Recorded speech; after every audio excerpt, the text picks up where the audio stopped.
খুবই মজার ইন্দোনেশিয়ার ফেমাস মি গোরেং আপনারা যদি না খেয়ে থাকেন অথবা আমাদের মতো মিস করেন তাহলে এই রেসিপিটা আপনাদের জন্য। প্রথমে আমরা একটা বাটিতে টমেটো সস আর ওয়েস্টার সস নিয়ে নেব। এর মধ্যে নিয়ে নেব ক্যাচাপ মনিস বা ডার্ক সুইট সয়া সস। আর ইন্দোনেশিয়ার ফেমাস সেদাপ সুপ্রিম নুডলস কিন্তু বাংলাদেশে এখন অ্যাভেলেবল পাওয়া যায়। এই নুডলসটা আমরা ইউজ করব আজকের রেসিপিতে। এটার ভিতরে অ্যাকচুয়ালি 5 ধরনের সিজনিং মিক্স থাকে। সো প্যাকেটের মধ্যে থাকা soya sauce, chilli sauce, seasoning oil এবং সিজনিং মিক্সটা আমরা অ্যাড করে দেবো। আর যেহেতু আমাদের ব্ল্যাক পেপার পছন্দ আমরা আরো এক্সট্রা অ্যাড করে নিচ্ছি অ্যান্ড এটাকে প্রপারলি মিক্স করলে আমাদের সস রেডি। এবার ডিমের মধ্যে লবণ আর ব্ল্যাক পেপার অ্যাড করে এটাকে প্রপারলি মিক্স করে প্যানের মধ্যে থাকা তেলের মধ্যে এটাকে দিয়ে দিতে হবে। এটাকে সুন্দর করে চারিদিকে ছড়াই নিয়ে তারপরে উল্টাই দিয়ে এটাকে একটা সুন্দর রাউন্ড শেপ করে ফেলতে হবে। আর উঠানোর পরে এটাকে লম্বা লম্বা স্ট্রাইপ করে সুন্দর করে কেটে নিতে হবে।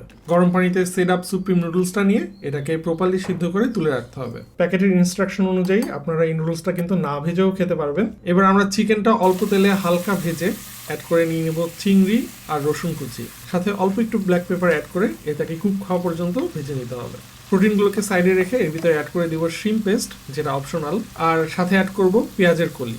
অল্প একটু ভেজে অ্যাড করে দিব আমাদের সসের মিক্সটা। এবার এটা মাখা মাখা হয়ে আসলে আর তেলটা সেপারেট হয়ে গেলে আমরা নুডলসটা নিয়ে প্রপারলি মিক্স করে দেবো।